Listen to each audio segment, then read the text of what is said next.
नमस्कार, live India में आपका स्वागत है। मैं अनिल सम्राट। आप नेता संजय सिंह और आप दिल्ली अध्यक्ष सौरभ भारद्वाज ने जंगपुरा में मद्रासी कैंप अतिक्रमण स्थल का दौरा किया। कुछ समय पहले यहां दिल्ली हाईकोर्ट के आदेश पर डीडीए द्वारा अवैध अतिक्रमण हटाने के लिए अभियान चलाया गया था। आप दिल्ली अध्यक्ष सौरभ भारद्वाज ने कहा कि जब से बीजेपी की सरकार दिल्ली में बनी है, हर रोज कहीं ना कहीं बुलडोजर कार्रवाई की खबर आ रही है। यह मद्रासी कैंप 50 साल से भी पुराना है। ऐसे में इन लोगों को उजाड़ दिया गया। चुनाव से पहले बीजेपी के उम्मीदवार ने यहां पर आकर एक एक आदमी को काट बांटे थे और बीजेपी जीत गई तो फिर उन्होंने यहां पर झांका तक नहीं, देखा तक नहीं। इन लोगों की झुग्गियां उजाड़ दी जा रही हैं। यह तो बहुत बड़ा धोखा है जो बीजेपी ने इन लोगों को दिया है। हम लोग इनके साथ हैं और इनकी लड़ाई सड़क से लेकर संसद तक लड़ी जाएगी। देखिए, जब से भारतीय जनता पार्टी की सरकार दिल्ली में बनी है, हर रोज कहीं ना कहीं की खबर आ रही है कि दिल्ली में यहाँ पे बुलडोजर चला, दिल्ली में उस जगह बुलडोजर चला। कल संजय जी और हम लोग वजीरपुर में गए थे, वहाँ पे भी आपने देखा कि किस तरह से बुलडोजर से गरीब लोगों को उजाड़ दिया गया। ये मद्रासी कैंप जो है, ये तो 40-45 साल पुराना कैंप है। 70 साल 60 साल का और लोग मतलब 45 साल की जो औरतें हैं यहाँ पे, वो कह रही है हम यहीं पैदा हुए, हमारे दादा के ज़माने में यहाँ पे लोग आए थे। ऐसे में इन लोगों को उजाड़ दिया गया और चुनाव से पहले भारतीय जनता पार्टी ने यहाँ पे आके एक एक आदमी को कार्ड बांटे। दिखाइएगा कार्ड दिखाओ। ये कार्ड जो है, ये भारतीय जनता पार्टी के जो प्रत्याशी थे मारवा जी, ये भी नहीं आए उनके द्वारा बांटे गए। और जब वो जीत गए, पानी तक नहीं पूछा, जब जीत गए तो यहाँ पे झांक के नहीं देखा। ये लोग यहाँ पे, इनकी पूरी झुग्गियां उजाड़ दी गई। कोई भारतीय जनता पार्टी का नेता अब यहाँ पे नहीं आ रहा। तो ये तो ओवरऑल आप देखिए कि कितनी बड़ी बात है। ये 2100 रुपये वाला, 21,000 रुपये वाला कार्ड है और जहाँ झुग्गी वहाँ मकान, हर झुग्गी वाले को मिलेगा घर।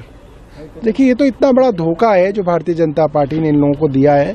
और आज इन गरीबों की आवाज़ सुनने के लिए कोई जो है भारतीय जनता पार्टी का नेता, यहाँ का विधायक, यहाँ का सांसद, यहाँ की मुख्यमंत्री नहीं आ रही है। मगर हम लोग इनके साथ हैं और इनकी लड़ाई सड़क से लेकर संसद तक लड़ी जाएगी। आम आदमी पार्टी एक एक झुग्गी में जाएगी, हर झुग्गी के अंदर जाएंगे और उनको बताएंगे कि अगर आप लोग एक नहीं हुए तो भारतीय जनता पार्टी धीरे धीरे सबका यही जो है हश्र करेगी।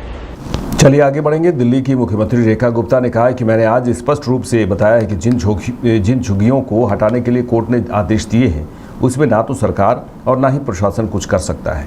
आज बारापुल्ला मद्रासी झुग्गी नाले के तट पर बसी हुई है और कोर्ट ने 4 बार इस बात को दोहराया है कि इन झुग्गियों को हटाना ज़रूरी है ताकि नाले तक मशीन जा सके और सफाई हो पाए। ऐसा नहीं हुआ तो दिल्ली में बाढ़ आने की संभावना, आशंका बन जाती है। हमें दिल्ली की जनता की चिंता है। उन्होंने कहा कि दिल्ली की जनता की चिंता है। पूरी दिल्ली में 700 करोड़ की लागत से काम चल रहे हैं जो ना कभी अरविंद केजरीवाल की सरकार ने की और ना ही कांग्रेस की सरकार ने की है। जब तक झुग्गी में रह रहे व्यक्ति को पक्का मकान नहीं मिल जाता है तब तक वह वहीं रहेगा और हम उसे बेहतर सुविधाएं देंगे। यदि कोर्ट का आदेश हुआ है तो उसमें हम कुछ नहीं कर सकते। मैंने स्पष्ट रूप में आज बताया है कि जिन झुग्गियों में माननीय कोर्ट के यदि आदेश हैं तो उसमें ना कोई सरकार कुछ कर सकती है, ना प्रशासन कुछ कर सकता है। जो कोर्ट के आदेश हैं जिसके कारण से शहर को दिक्कत है, आज मद्रासी कॉलोनी की सच्चाई ये है कि वो बारापुल्ला जो नाला है उसके तट पे बसी हुई है और माननीय कोर्ट ने लगभग 4 बार इस बात को दोहराया कि इन झुग्गियों को हटाना जरूरी है ताकि उस नाले तक मशीनें जा पाएं, वहां पे सफाई हो पाए। नहीं तो पूरी दिल्ली में फिर से जैसे 2023 में बाढ़ आई थी वैसी ही बाढ़ आने की आकांक्षाएं बन जाएगी। तो माननीय कोर्ट के आदेश का उल्लंघन कोई कर नहीं सकता। वहां के उस कैंप के लोगों को मकान भी दिए गए हैं और उनको वहां शिफ्ट भी किया गया है। इसी तरीके से बाकी जगह भी, जहां भी 3 जगह दिल्ली में एक्शन हुए, उसके साथ में एक रेलवे कॉलोनी पे पूरा का पूरा रेलवे ट्रैक पे लोगों ने मकान बना रखे थे जो कि रेलवे के द्वारा ही एक्शन हुआ है। तो अगर किसी की जान माल की हानि हो जाए, कोई बच्चा अगर रेलवे के नीचे आ जाए, रेल के नीचे आ जाए, तो कौन जिम्मेदार होगा भाई? सौरभ भारद्वाज जिम्मेदार होगा कि आतिशी जिम्मेदार होगी कि केजरीवाल जिम्मेदार होगा? हमें दिल्ली की जनता की चिंता है। आज यदि कोर्ट ने किसी चीज के आदेश दिए तो कोर्ट सोच समझ के आदेश देता है, उनको समझ में है कि ये क्या चीज जरूरी है। इसके अलावा पूरी दिल्ली में 700 करोड़ की लागत से काम चल रहे हैं, जो कि कभी ना केजरीवाल की सरकार ने किए ना कांग्रेस की सरकार ने किए। आज बेहतर सुविधाएं देने के लिए, आज भी जिस झुग्गी में मैं आई हूं, जहां बिल्कुल गंदा पानी सड़कों पे बहता था, लोग पानी में पैर रख करके चलने के लिए मजबूर थे, बच्चे स्कूल जाते थे तो उनके जूते डूब जाते थे, ऐसी कॉलोनी में हम गलियां नाली खड़ंजा बनवा रहे हैं। 700 करोड़ रुपए के काम पूरी दिल्ली में चल रहे हैं। इसलिए नहीं चल रहे कि झुग्गी टूटनी है, झुग्गी में जब तक व्यक्ति को पक्का मकान नहीं मिल जाता वो वहीं रहेगा और उसके लिए हम बेहतर सुविधाएं देंगे। माननीय कोर्ट का कहीं आदेश होगा तो उसमें हम कुछ कर नहीं सकते। बीजेपी नेता शहजाद पूनावाला ने लोकसभा नेता प्रतिपक्ष और कांग्रेस सांसद राहुल गांधी के बयान पर कहा कि जिस प्रकार की टिप्पणियां भारत की सेना को लेकर राहुल गांधी और उनकी पार्टी ने की है, उसके बाद यह तय है कि कांग्रेस बिहार चुनाव हारने वाले हैं। कांग्रेस की पार्टी अब वे चुनाव हारने वाले हैं तो पहले ही बहाना बनाना जरूरी है। चुनाव आयोग ने एक नहीं अनेक बार इनके हर सवाल का तथ्यात्मक जवाब दिया है, लेकिन राहुल गांधी को लगता है कि उनका पारिवारिक तंत्र संवैधानिक तंत्र से ऊपर है। इसलिए जब वे चुनाव हारते हैं तो चुनाव आयोग में उन्हें गलतियां नजर आती है। जिनके परिवार के पूरे चरित्र और संवैधानिक संस्थाओं की हत्या हो, उन्हें दूसरों पर मैच फिक्सिंग का आरोप नहीं लगाना चाहिए। देखिए, जिस प्रकार की टिप्पणियां भारत की सेना को लेकर राहुल गांधी जी ने और उनकी पार्टी ने की, उसके बाद उनको पूरी श्योरिटी है कि बिहार के चुनाव वो हारने वाले हैं। अब चुनाव हारने वाले हैं तो बहाना पहले से बनाना है, इसीलिए इलेक्शन कमीशन पर निशाना है, क्योंकि परिवार और अपने आप को बचाना है और एलिबाई और एक्सक्यूज बनाना है। ये जैसे महाराष्ट्र में चुनाव हारे तो पोस्ट इलेक्शन एक्सक्यूज बनाया कि देखो महाराष्ट्र में रिगिंग हो गई इसलिए हम हार गए। अब बिहार में हारने वाले हैं तो ये प्री इलेक्शन एक्सक्यूज बना रहे हैं। जहां तक महाराष्ट्र की बात है तो इलेक्शन कमीशन ऑफ इंडिया ने एक नहीं अनेकों बार इनके हर सवाल पर फैक्चुअल डेटाबेस तथ्यात्मक जवाब दिया है, परंतु राहुल गांधी को लगता है कि उनका पारिवारिक तंत्र जो है वो संवैधानिक तंत्र के ऊपर है। इसीलिए जब ये चुनाव हारते हैं तब तो चुनाव आयोग में इनको गलतियां नजर आती है, और यही चुनाव आयोग के द्वारा उसी समय पर किया गया झारखंड चुनाव एकदम ठीक था, इसी समय पर जम्मू कश्मीर का चुनाव एकदम ठीक था, कर्नाटका का चुनाव एकदम ठीक था, तेलंगाना में चुनाव एकदम परफेक्ट था, हिमाचल में भी एकदम परफेक्ट। हाँ, गुजरात और महाराष्ट्र और हरियाणा में गड़बड़ हो जाती है। तो इसका मतलब ये है कि यदि मैं चुनाव जीतूं तब तो चुनाव आयोग ठीक, अगर मैं कोर्ट केस जीतूं तब तो जुडिशरी ठीक, वरना मैं इन सबको गालियां दूं, विदेश जाकर भी गालियां दूं। और जहां तक संवैधानिक संस्थाओं को कुचलने की बात है तो राहुल जी, अभी 25 जून आ रही है। 25 जून को पता है क्या हुआ ना? 50 वर्ष पहले आपकी दादी माँ ने पूरे देश में इमरजेंसी लगाकर क्या संसद, क्या मीडिया, क्या जुडिशरी, क्या सुप्रीम कोर्ट, क्या इलेक्शन कमीशन, सबको कुचल दिया था। तो जिनके परिवार के पूरे चरित्र में संवैधानिक संस्थाओं की हत्या हो, वो दूसरों पर रिगिंग और मैच फिक्सिंग का आरोप कृपया ना लगाएं। कांग्रेस नेता प्रमोद तिवारी ने विश्व बैंक द्वारा जारी गरीबी रेखा के नए मानकों में भारत की स्थिति सुधारने पर कहा। जो सुधरा है भारत की स्थिति, उसी पर उन्होंने कहा कि सुधार दिखाया गया है, लेकिन सच्चाई इसके बिल्कुल उलट है। मैं आंकड़े दे रहा हूं। राष्ट्रीय मानवाधिकार आयोग ने बताया कि कमजोर वर्ग के बच्चों में मोदी राज्य में कुपोषण के सबसे अधिक मामले देखने को मिले हैं। भारत का गरीब कुपोषण के मामले में और गरीब हो गया है और वह अपने बच्चों का पालन पोषण नहीं कर पा रहा है। कुपोषण सरकार की कार्यपद्धति पर बहुत बड़ा सवाल उठाता है। चिंताजनक है कुपोषण भारत में। सुधार दिखाया गया है पर सच्चाई इसके बिल्कुल उलट। मैं आंकड़े दे रहा हूं। राष्ट्रीय मानवाधिकार आयोग कोई फॉरेन एजेंसी नहीं है कि कमजोर वर्ग के बच्चों को कुपोषण सबसे अधिक मामले सामने आए हैं मोदी राज में। अब मैं फिगर देता हूं। 2015-16 में शेड्यूल कास्ट के बच्चों का कुपोषण 60.5% के आसपास था और 2019-21 में बढ़ के हो गया 70.3% और बैकवर्ड में 63.3 से बढ़कर हो गया 73.9%। ओबीसी में आंकड़ा 58.6 से बढ़ के हो गया 66। तो ये 3 वर्गों में बढ़ोतरी लगभग 10 से 12% है। तो भारत का गरीब अपने बच्चों को नहीं पाल पा रहा है। भारत का गरीब कुपोषण के मामले में और गरीब हो गया है। और ये चिंता की बात सबसे है कि राष्ट्रीय परिवार स्वास्थ्य पर्यवेक्षण, इसने भी जो 39.2% दर्ज किया गया, जबकि अन्य जातियों में 29.6%। ये बड़ा सवाल उठाता है, क्या भारतवर्ष की मौजूदा मोदी सरकार पूंजीपतियों के हाथ में खेल रही है? जो दवाएं सप्लाई हो रही हैं कुपोषित कर रही हैं, जो खाद्यान्न उनको दिया जा रहा है वो कुपोषण को बढ़ावा दे रहा है।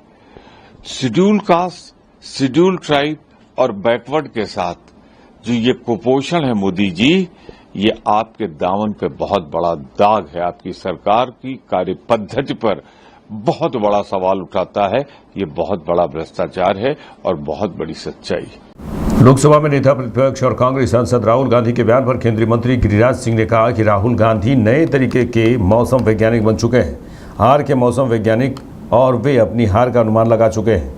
जनता आज एनडीए के साथ इसलिए है क्योंकि आज हर वर्ग में सड़क है, हर गांव में सड़क है, बिजली है, स्वास्थ्य है और हर क्षेत्र में सरकार काम कर रही है। राहुल गांधी को यह मालूम है कि जनता एनडीए के साथ है, इसलिए वे ऐसी भाषा बोल रहे हैं। राजनीतिक दृष्टि से उनमें कोई जान नहीं है। मैंने देखा राहुल गांधी मौसम वैज्ञानिक अब नए हो गए, हार के मौसम वैज्ञानिक, और वो अपने हार का जायजा उनको मिल चुका है। जनता एनडीए के साथ है तो मैच फिक्स भी जनता के साथ है। जनता आज एनडीए के साथ इसलिए है, हर गांव में सड़क है, बिजली है, स्वास्थ्य है, हर सेक्टर में सरकार काम कर रही है और जनता एनडीए के साथ है। राहुल गांधी को ये पता चल गया है, इसीलिए ऐसी भाषा बोल रहे हैं। डर गया सो मर गया, वो मरे हुए व्यक्ति हैं। राजनीतिक दृष्टि से अब उनमें कोई जान नहीं। ग्रुप 2 के प्रतिनिधिमंडल के नेता और बीजेपी सांसद रविशंकर प्रसाद ने कहा कि हम यूरोप के कई देशों में गए, पहलगाम में हुए आतंकी हमले को लेकर हर देश में काफ़ी गुस्सा है। यह बहुत अच्छी यात्रा थी। हम यूरोपीय संसद में भी गए, हमने थिंक टैंक और भारतीय समुदाय से मुलाकात की।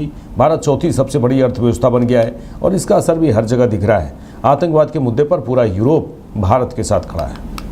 हम लोग यूरोप के कई देशों में गए, फ्रांस में गए, हम लोग फिर इटली रोम में गए, फिर कोपेनहेगन गए, फिर हम लोग इंग्लैंड गए, फिर ब्रसल्स गए, यूरोपियन कमीशन, और अंतिम यात्रा जर्मनी की थी।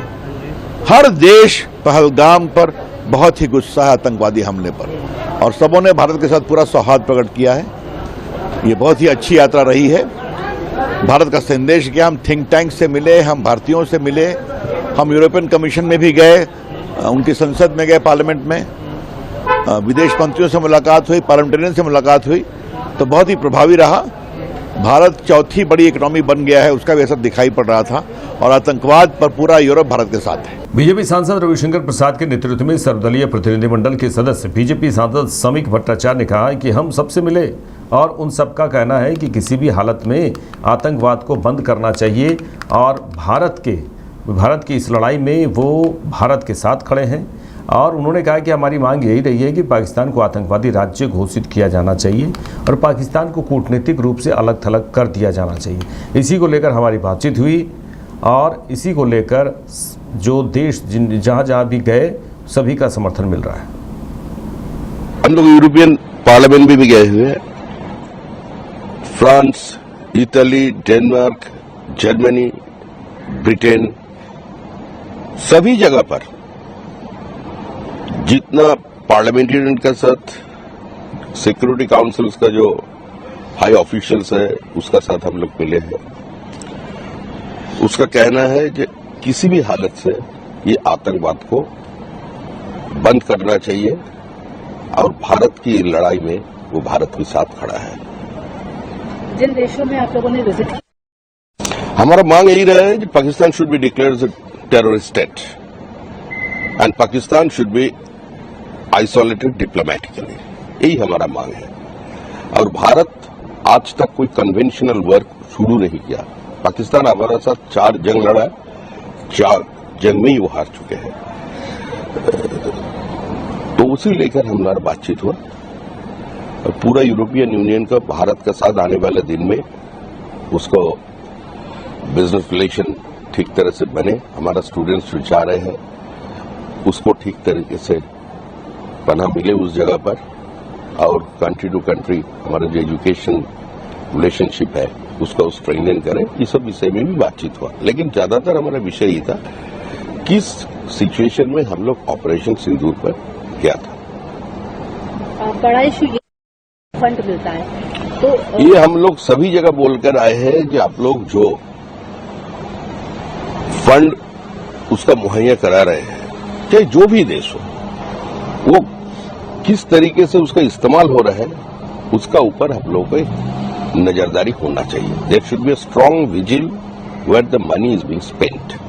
पाकिस्तान जितना रुपया ले रहे हैं घोषित है उसका 18% उसका खर्चा उसका डिफेंस पर करते हैं। विदेशों से भीख का कटोरी लेकर घूम घूम कर पैसा लेना और बाद में मिलिट्री इंटेलिजेंस के ऊपर, मिलिट्री एनहांसमेंट के ऊपर उसको खर्चा करना, ये हमारा मूल विषय था। हम लोग इसको एक्सपोज करके आए हैं। कल ऑपरेशन सिंदूर को लेकर राजनीतिकरण का आरोप लगा रहे हैं। भगवत मान ने ये तक कहा था कि 1 नेशन 1 हस्बैंड की योजना चला रही है बीजेपी, तो कैसे काउंटर बैक करेगी आप इस सवाल? ये काउंटर बैक जनता करेगी। भारतीय जनता पार्टी का इसका कोई लेना देना नहीं है। पूरा भारत एकजुट है। हम लोग जहां भी गए हैं पूरा यूरोप में भारतीय समुदाय उसको एक ही मांग है, कब पीओके हमारा भीतर आए और क्यों ऑपरेशन सिंदूर इतना जल्दी बंद कर दिया गया। पूरा देश एकजुट है, पूरा देश की जो जनमानस है उसका भावनाओं एक है। तो किसी भी हालत से हम इन लोगों को नस्ताबूद करने का जरूरत नहीं है। भारत की जनता ही इसको अलग थलग कर आने देंगे। वाले दिनों में आप एस जयशंकर और पीएम मोदी से भी मुलाकात करने वाले हैं डेलीगेशन। आपने जो रिपोर्ट किस तरीके से सोचेंगे, कितना आपको लगा कि सक्सेसफुल? हमारा जो लीडर है रविशंकर प्रसाद जी, जिसका नेतृत्व में हम लोग गए थे, सारी रिपोर्ट उन्होंने दी है। पाकिस्तान वो अपना पक्ष रखेगा पूरे देश के? पाकिस्तान तो सारा जीवन डेलीगेशन ही भेज रहे हैं। पाकिस्तान का डेलीगेशन के उद्देश्य एक ही है कि हमारा इतना सामान टूट गया है। मेरे साथ इस बुलेटिन में इतना ही। देश दुनिया के तमाम खबरों के लिए देखते रहिए लाइव इंडिया। नमस्कार।